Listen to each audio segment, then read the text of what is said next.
fue el Emanuel. Emanuel, una disculpa. Ahorita empezamos con la mesa de análisis. Hoy es viernes. Gracias a Iván Gómez, analista político, Alejandro Cepeda, maestro en políticas públicas. Gracias a ambos por acompañarnos. Bienvenidos. ¿Cómo están? Muy bien, ir aquí de vuelta otra vez a la mesa. Es la primera mesa del año, si no me equivoco. Pero es la primera en la que coinciden ya después de hace mucho tiempo que no coincidían. Entonces, sí, como que yo creo que ya tiene más de un año, menos un año. Sí, no recuerdo bien. Eso la hace un gusto especial, compartir la mesa con los dos. Porque ya teníamos rato que no, digo, porque las agendas a veces se complican, ¿no? Claro. Entonces, exacto. Pues bienvenidos. Varios temas el día de hoy. La verdad es que nos quedan apenas 3 minutos para ir a los primeros mensajes, varios segmentos que le vamos a dedicar a esta mesa. Pero vamos entrando en calor, si les parece, un comentario inicial a lo mejor sobre algunos temas que vamos a abordar. Ha sido una semana muy interesante, muchos anuncios, y parte de estos anuncios tienen que ver con estas pues reformas constitucionales que anuncia la presidenta de México, Claudia Sheinbaum, una que va contra el nepotismo, otra que va también contra la no reelección, que también es un tema que suele ser bastante discutido y ha ido como cambiando también, ¿no? Con los últimos años. Entonces, Alejandro, empezamos, si te parece. Sí, claro. Aquí vemos una principal diferencia entre lo que Andrés Manuel López Obrador consideraba sobre el tema de la reelección y lo que Claudia Sheinbaum considera de la reelección. Veíamos en Andrés Manuel López Obrador pues una visión un poco más positiva sobre la reelección, mientras que pues con Claudia vemos digamos pues la idea que nosotros como mexicanos siempre hemos tenido, ¿no? Nos han taladrado desde que éramos niños. Sí. Sufragio efectivo, no reelección. Entonces creo que esta frase la tenemos desde pequeños, ¿no? Es una frase muy, muy famosa dentro de la política. Y la no reelección pues la reelección, tiene cuestiones positivas y cuestiones negativas, digamos, ¿no? Por un lado y por otro. La doctrina sobre la reelección reconoce que el candidato que viene a reelegirse tiene una ventaja sobre el candidato que está... Exacto, que está contendiendo. ¿Por qué? Hay que ser honestos al respecto. Los candidatos que actualmente pues están en la oficina, pues muy probablemente utilizan recursos tanto institucionales para poder lograr, digamos, cierta pues capacidad, ¿no? Para contender en la elección misma. Por otro lado, pues... Sí, visibilidad también, ¿no? Sí, exacto. Están en la agenda. Sí, a final de cuentas ellos se encuentran visitando las colonias, se encuentran visitando... Sobre pretexto de obras, de proyectos, etcétera. Y esa es otra cuestión también, porque en el caso de existir la reelección en diversas ocasiones, y está comprobado también igualmente por distintos artículos académicos, pues sí hay un redireccionamiento de tener un objetivo de que funcione la política pública hacia que sea una cuestión meramente electoral, ¿no? Entonces, sí, esto digamos que sería la parte negativa de la reelección, por ejemplo, a nivel municipal. La parte positiva, pues que definitivamente tenemos la posibilidad de que si nos gusta una persona, pues lo reelegimos, ¿no? Como nuestro alcalde o como nuestro diputado, ¿no? O otra posición. Entonces,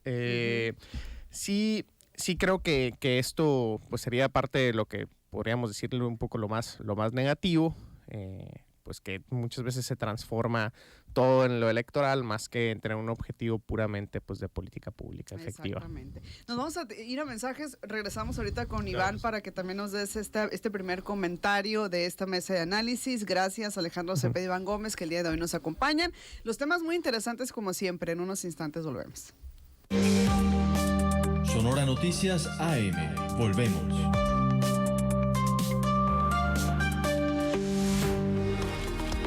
Radio Sonora, voz de la cultura popular. Durante febrero continuamos con descuentos. Revalidación vehicular 2025. Descuentos por pronto pago durante todo el mes de febrero. 10% de descuento pagando en el portal hacienda.sonora.gov.mx y 5% de descuento en bancos y comercios participantes. No te quedes sin los descuentos exclusivos de febrero. Sonora, tierra de oportunidades. Aquí estamos. Los viernes son de fútbol en el Héroe de Nacosari. El mejor ambiente familiar con los Cimarrones de Sonora. Apoya al equipo de casa este viernes 7 de febrero. Nos enfrentamos a Tigres de Álica. No te pierdas de este partido de fútbol emocionante. Te esperamos en punto de las 7 de la tarde en el estadio. Aquí estamos.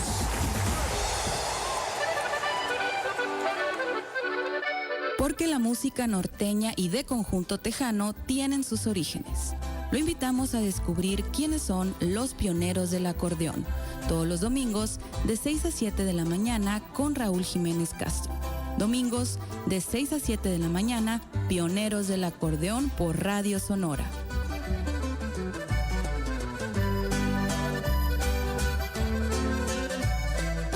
La línea 7 de DIF Sonora es gratuita. Un transporte adaptado para trasladar a personas con discapacidad, personas mayores y mujeres gestantes a los principales hospitales de Hermosillo y al Centro de Rehabilitación y Educación Especial, CRE. El horario de circulación de la línea 7 es de lunes a viernes de 6 de la mañana a 3 de la tarde. Consulta la ruta en la aplicación UNE. Viaja con seguridad en la línea 7 de DIF Sonora. Gobierno del Estado de Sonora, tierra de oportunidades. DIF Sonora. Radio Sonora se ve y se escucha en www.radiosonora.com.mx. Sonora Noticias AM. Regresamos.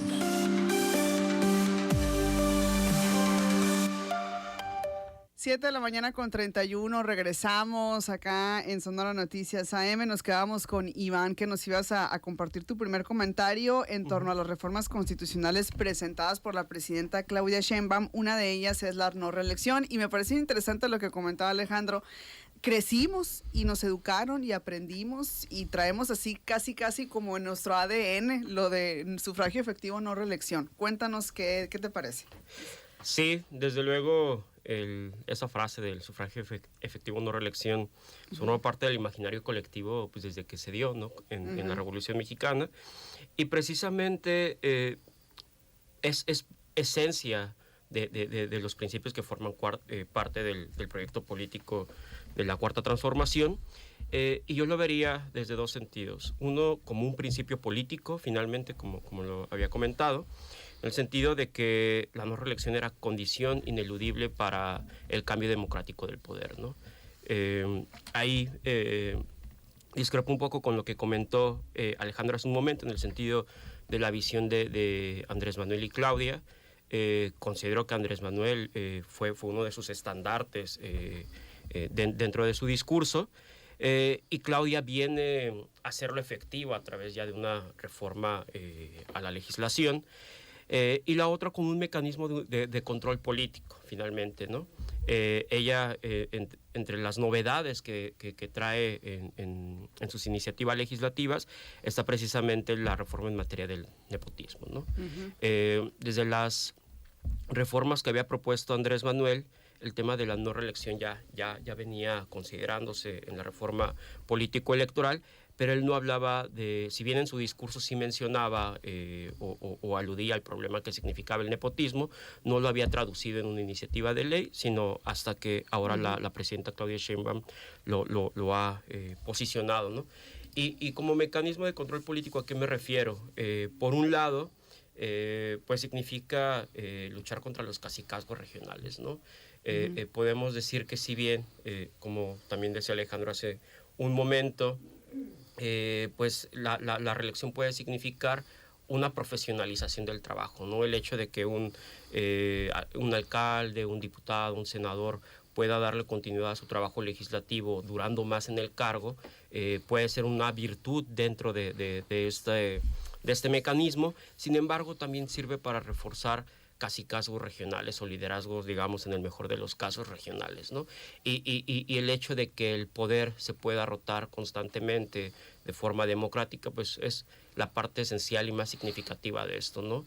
La tradición política que tenemos en México y considero que también en otras partes del mundo, pues viene a decirnos que la reelección política, pues se corre el riesgo de que la figura política pues se pueda tener vicios de concentración del poder, ¿no? Entonces, en esa frase lo resumiría, ¿no? Es una manera de luchar contra la concentración excesiva del poder, tanto en cobertura como también en tiempo, ¿no? Y son iniciativas que no son nuevas.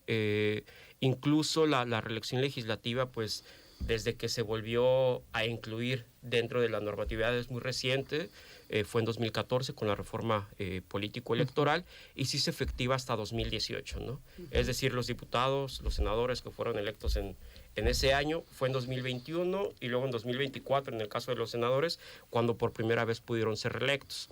Ha sido un porcentaje más o menos del 45-50% aquellos legisladores que se han podido reelegir. Sin embargo, podemos también, dentro de este análisis que va a haber en el proceso legislativo de las dos iniciativas, poder verificar qué tan efectivo ha sido el trabajo de las y los legisladores, de las y los alcaldes. No, en este caso no se incluye ni a la figura de la gubernatura, ni a la presidencia de la República. Aquí ¿no? eso es bien importante también. Entonces, pues va a ser muy interesante porque pues sí forma parte de una reconfiguración de las estructuras del poder a nivel nacional. Ya lo estamos viendo con el Poder Judicial, con la elección popular, y al mismo tiempo lo vamos a ver con el Poder Legislativo, ¿no? Que bueno, también incluye la parte ejecutiva a través de las presidencias municipales. También está, y también creo que sí ha generado, en algunos sectores quizá haya generado así cierto poquito de malestar el tema del nepotismo, esto de que no se permita que se traspasen puestos o cargos de un familiar a otro, por lo menos de manera consecutiva. Yo recuerdo, no sé si ustedes recordarán, que hace algunos años acá en el Congreso del Estado, antes de que empezara una legislatura, que ahorita voy a buscar cuál era, murió asesinado un diputado. Bueno, ya iba a ser diputado, iba a tomar protesta justo antes de la toma, Eduardo Castro Luque. Se llama, no sé si lo recuerdan. Entonces, bueno, lo asesinaron, esto fue muy, muy comentado, y toma su lugar su esposa, la que quedó como viuda, ¿no? En ese caso, ¿no? Entonces se me vino a la mente este caso. A lo mejor las circunstancias pues fueron muy, muy fuertes, pero al final del día, pues yo en aquel momento siempre me pregunté si existía por ahí una preparación, si realmente tenía el perfil, o qué se debió de haber hecho entonces, o cómo se pudo haber suplido ese cargo en específico, ¿no? Así pasó, así ocurrió.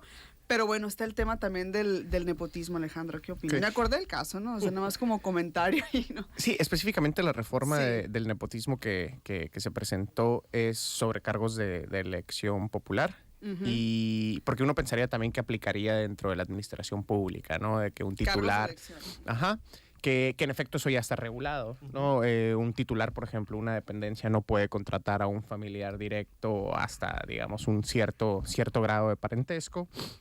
Entonces, definitivamente, digo, es muy interesante que lo menciones, ¿no? En ese caso ya tiene mucho que ver también con las regulaciones a nivel electoral, de que, por ejemplo, en ese caso en particular, pues la esposa fungía como diputada suplente, ¿no? Que no estaba en una política, ¿no? Además, ¿no? Sí, y también puede suceder, digamos, todo lo contrario, ¿no? Familias muy politizadas en donde todas las personas de la familia pues crecieron con una figura política, digamos, y pues todos tienen interés sobre la vida pública. Entonces creo que es una iniciativa pues con una naturaleza pues bastante positiva. Obviamente hemos visto a través de toda nuestra vida que en la parte pública pues se han dado casos extremos de nepotismo, tanto en cuestiones en cargos de elección popular, también en lo gubernamental. O sea, parientes ahí compitiendo en la boleta, uno de un partido y otro de otro, pues sí, siendo honestos, así ha pasado. Sí, no, y incluso lo vemos mucho también en el área rural, ¿no?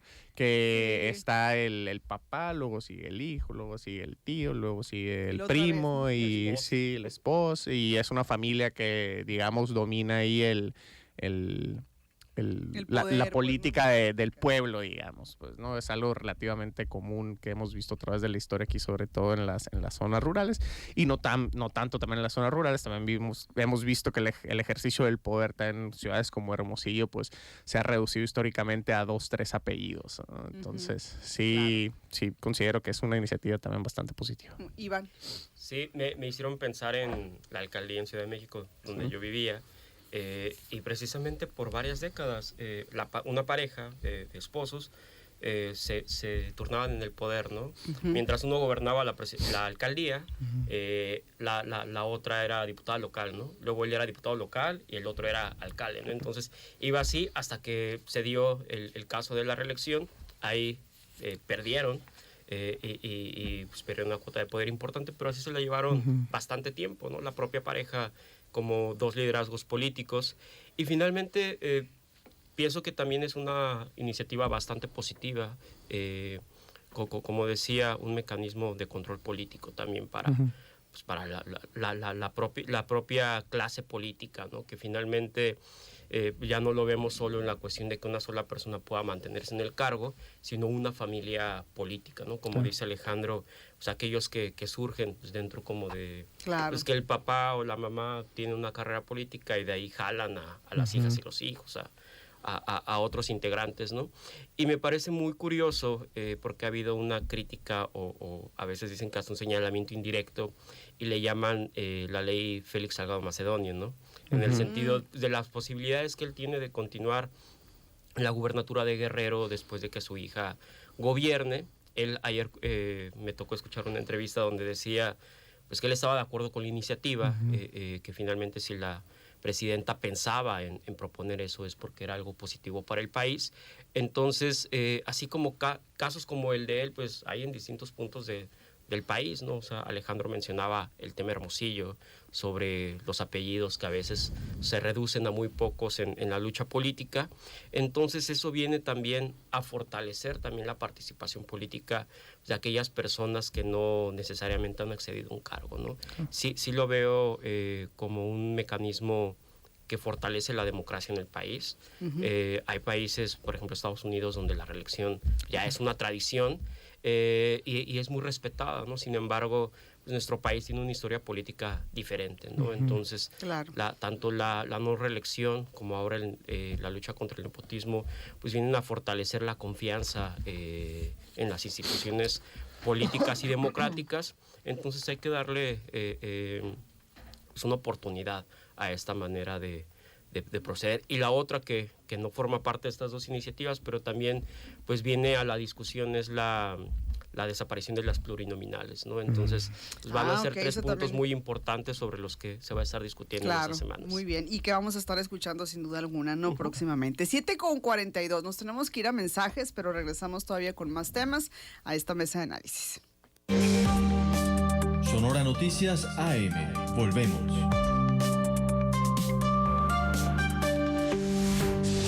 Comienza a seguirnos y entérate de la información y tus contenidos favoritos en nuestras redes sociales. Nos encuentras como @RSonoraFM. En el segundo piso de la Cuarta Transformación, los programas del bienestar se fortalecen. Estamos entregando la tarjeta en donde se depositarán la pensión Mujeres Bienestar y la beca Rita Cetina. La tarjeta tiene nueva imagen, pero si recibes una pensión o beca en la tarjeta anterior, sigue siendo válida hasta el término de su vigencia. No es necesario que la cambies y no debes entregarla a nadie. Seguimos acercando los grandes derechos a todo el país. Gobierno de todas y todos los mexicanos. El gobierno de de Sonora te ayuda a proteger a quienes te dan amor incondicional. Mantén a tus perros y gatos seguros y saludables. Te invitamos a traer a tus mascotas a nuestras jornadas de esterilización los días 4, 18 y 25 de febrero en el Hábitat Los Olivos en Hermosillo y brindarles un futuro mejor, porque amar es proteger. Sonora, tierra de oportunidades. Porque te queremos, febrero de estrenos. A partir de este lunes 10 de febrero, sintoniza de lunes a viernes porque de aquí somos. Con Raúl Jiménez desde las 5 de la mañana y los domingos en su horario regular de 1 a 3 de la tarde. También de lunes a viernes no te pierdas Sonora Noticias PM renovado con Julián Mazoy. En punto de la 1 de la tarde. Para los amantes del deporte, a partir del jueves 13 llegan Cristian Bernet y Manuel Lizárraga con Score MX. Escúchalo ese y todos los jueves a las 4 de la tarde. Y para los desvelados, disfruta nuestra barra nocturna de opinión. De lunes a viernes, a partir de las 11 de la noche, con los programas Mañanera 360, El Chamuco, 11 Lab, Largo Aliento y La Pizarra, en colaboración con los medios públicos nacionales Canal 11, Canal 22 y Canal 14. Porque te queremos en Radio Sonora, febrero es de estrenos. Desvelado y sin amor. Sale, batazo elevado profundo. Todos los lunes de 6 a 7 de la tarde te esperamos en La Hora Naranjera. Los mejores momentos, promociones y toda la información del equipo más ganador de la Liga Mexicana del Pacífico. Ahora va para atrás, para atrás, para atrás, para atrás.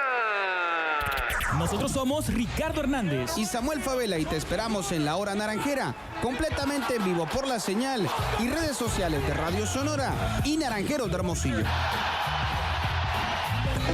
Estás escuchando Radio Sonora, nuestra radio.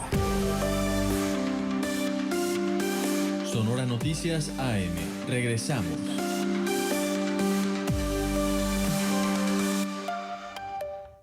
Estamos de regreso, son las 7 de la mañana con 45 minutos, seguimos con más. A inicios de la semana, pues yo les platicábamos y esto era de dominio público, era el tema de cómo se logró además una tregua arancelaria a raíz de una conversación, de una llamada telefónica entre el presidente de Estados Unidos y la presidenta de México, y también lo mismo ocurrió con Canadá.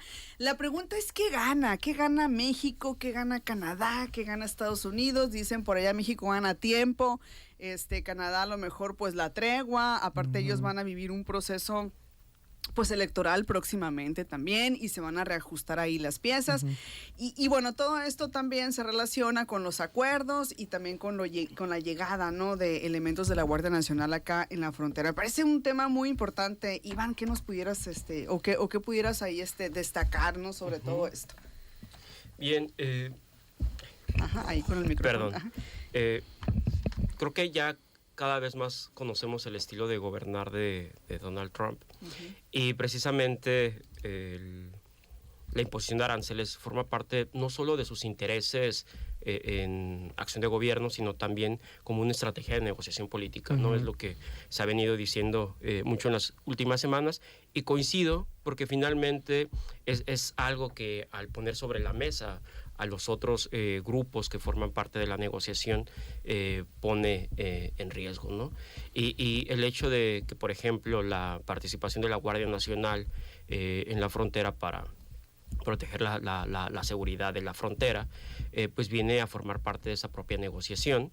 Pero ¿qué queremos o qué pensamos, mejor dicho, cuando se habla de una imposición de aranceles, ¿no? Pues quiénes son los ganadores y quiénes son los perdedores, efectivamente. Como un castigo, pues también lo sentimos, ¿no? Sí, como un castigo, pero yo diría como un mecanismo de presión también, ¿no? Presión, sí, claro. Hasta ahorita lo vería así porque finalmente hubo una tregua, se quedó en que va a ser un mes para ver cómo van las acciones del gobierno mexicano en materia de seguridad, en materia de contención de la migración y del tráfico de fentanilo. Ayer una orden que se me hizo muy preocupante y que también se ha venido discutiendo mucho es la denominación de los cárteles mexicanos como terroristas, ¿no? Entonces... Oye, pero este tema está escalando, Iván, porque yo de hecho acaba de leer también que incluso hasta Estados Unidos podría endurecer las medidas, incluso pedir hasta pena de muerte para los líderes de estos cárteles, ¿eh? Sí, y también está... Y forma parte también de la tradición del sistema de justicia de Estados Unidos, ¿no? Sí. Inclusive las amenazas que ha habido, por ejemplo, de migrantes, que ellos le llaman migrantes criminales, también de la amenaza de llevarlos a Guantánamo, inclusive algunos que hayan cometido delitos muy graves también, que puedan acceder a la pena de muerte. Pero finalmente forma parte de esta retórica que llama a sus votantes, ¿no? O sea, creo que Estados Unidos le habla a dos públicos, uno a sus votantes, que es un discurso muy importante, pero también al mundo, ¿no? Como principal economía, pues tiene que actuar como principal economía, y en la negociación, pues los aranceles vienen a formar parte importante de esto, ¿no? ¿Y qué genera con esto? Tener control sobre la región, ¿no? Tanto en México como en Canadá está generando esa influencia, está afectando las decisiones de gobierno de la presidenta Claudia Sheinbaum, que también es importante destacar, ha sido muy recta y muy prudente en las respuestas que ha dado. Y por otro lado también en Canadá pues se viene un proceso electoral, ¿no? Con el cambio del primer ministro, entonces es una manera de incidir en un proceso electoral de un país que no es el suyo, ¿no? Claro. El gran ganador, además de Estados Unidos, diría que China, ¿no? Finalmente, ¿por qué? Porque curiosamente es su principal rival, pero al mismo tiempo es a quien menos castiga, ¿no? Mientras a México y a Canadá los amenaza con un 25% de aranceles, a China solo 10% de los aranceles. Y si bien México es el principal socio comercial, China finalmente hace que todas las economías alrededor del mundo puedan llevar a cabo sus exportaciones, ¿no? Es decir, de manera indirecta participa en buena parte de las economías del mundo, y que el destino final es Estados Unidos, ¿no? Entonces, diría que hay dos ganadores en esta lucha por los aranceles, que es Estados Unidos y en segundo lugar China, mientras en el caso de México y Canadá, pues sí nos tiene en ciernes, ¿no? En estabilidad política y comercial. Y Alejandro, para ti, ¿quién es y qué ganan además, ¿no? Sí, curiosamente el otro día estaba leyendo una columna y que precisamente era responder a la pregunta ¿quién es el ganador y quién es el perdedor?, que escribió Gerardo Esquivel, ex gobernador del Banco de México del 2019 al 2022, si no me equivoco, y esa era la respuesta, ¿no? que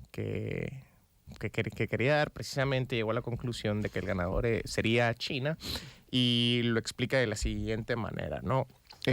México, la producción bueno, primero para empezar con el 25% de aranceles que se van a imponer, en ese caso México es un productor no tanto de productos ya terminados, sino de productos intermediarios. ¿Qué significa de estos productos intermediarios? Que nosotros hacemos una parte de algo, lo exportamos, y por ejemplo en los Estados Unidos ya se termina de fabricar, suponiendo que aquí hacemos baterías, ¿no? Como es uno de los planes a mediano plazo de aquí del Plan Sonora, ¿no? Hacemos baterías de litio, ¿no? Imagínense, desde el litio hasta la batería, posteriormente exportamos estas baterías a Estados Unidos, ¿sí? Y allá se termina de armar un carro como lo sería, por ejemplo, un Tesla, ¿no?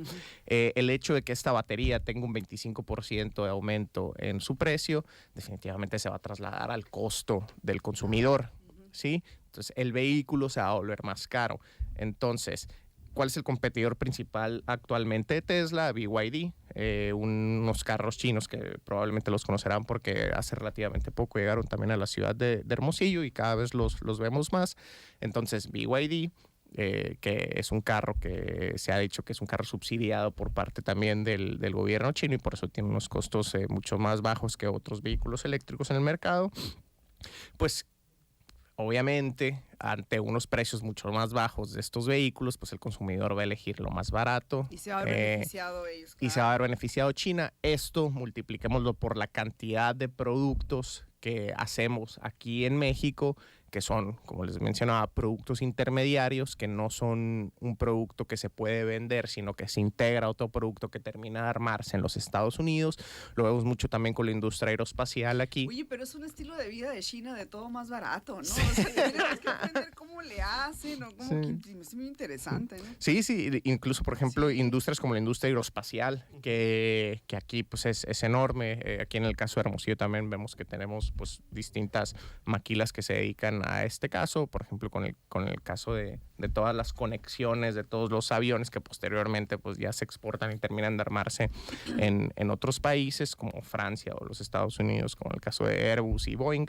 Entonces sí, yo también estoy de acuerdo aquí con mi compañero Iván de que definitivamente China sería uno de los grandes ganadores, y yo creo que que sí. Va a ser entonces China el gran ganador, entonces. Ha sido el gran ganador. China en primer lugar, y para Iván dice que en segundo lugar Estados Unidos, y México gana tiempo. Entonces, pero yo creo que digo, al final de cuentas México también hay que decirlo, está cumpliendo con sus compromisos. Claro. Ha habido un compromiso también de reforzar el tema de la frontera, el tema migratorio, y en ese sentido México pues ha cumplido, ¿no? Vamos a esperar entonces a ver qué ocurre en este mes, que de hecho parte también de esto tiene que ver con el otro tema. Ya por último, nada más para contextualizar la audiencia, se reúne la presidenta con un gremio empresarial muy importante y les hace un llamado de recuperar o de relanzar, mejor dicho, este sello, este distintivo de hecho en México. Surge por allá en 1970 y tantos, respondiendo o tratando de responder a momentos económicos difíciles de la época para poder impulsar el consumo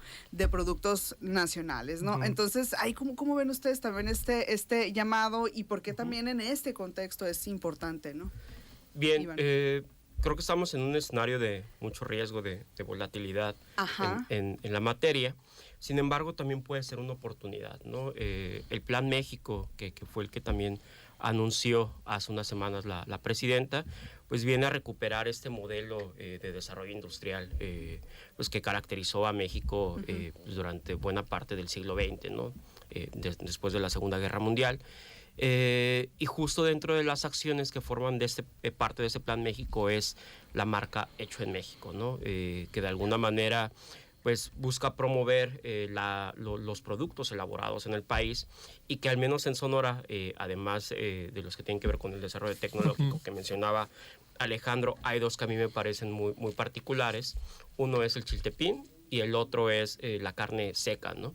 Ay, entonces, sí, entonces es una buena oportunidad. Productos también regionales. Es una buena oportunidad de promover a los pequeños productores, de promover los productos regionales y que va a detonar pues una derrama económica importante para el desarrollo nacional, ¿no? Muy bien, Alejandro, nos queda un minutito, ¿no? Sí, yo creo que estamos en un punto muy crítico que viéndolo en retrospectiva va a ser bastante histórico. En los 80s vimos el inicio digamos, de este neoliberalismo, del orden neoliberal global. Actualmente creo que esto ya está concluyéndose, ¿no? Branko Milanovic incluso lo menciona también en uno de sus artículos, que lo que comenzó en los 80s y que Fukuyama lo mencionó como el fin de la historia, pues, ¿no? Ahora creo que tenemos otro punto pues muy crítico, en donde ya esta idea de cooperación global pues ya está concluyendo, ¿no? Estados Unidos siempre fue la punta de lanza y el que llevaba a todos los países a esta participación global, como es el caso, por ejemplo, de compartir una agenda común a nivel internacional en materia de energías verdes, ¿no? Creo que esto ya... Sí, se salió de varios espacios, claro. Sí. Por ejemplo, las COPs, creo que ya no vamos a ver a Estados Unidos.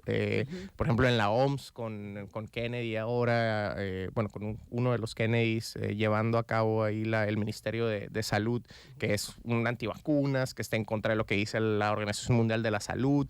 Entonces, este orden ya global creo que ya llegó a su fin y definitivamente creo que va a existir una idea de la economía pues nacional de una forma pues mucho más álgida. Ya vimos America First, ahora vemos Hecho en México y creo que se va a reproducir a través de bastantes países esta idea. Pues le vamos a estar dando seguimiento, sin duda alguna escucharemos más sobre esto. Por lo pronto agradecerles a Alejandro Cepeda y Iván Gómez nos hayan acompañado en la mesa de análisis de hoy. Muchas gracias, excelente fin de semana para ustedes. Muchas gracias, Miriam. Nos vemos pronto. Gracias, y acá nos vamos con el reporte policiaco a cargo de Omar de la Barra.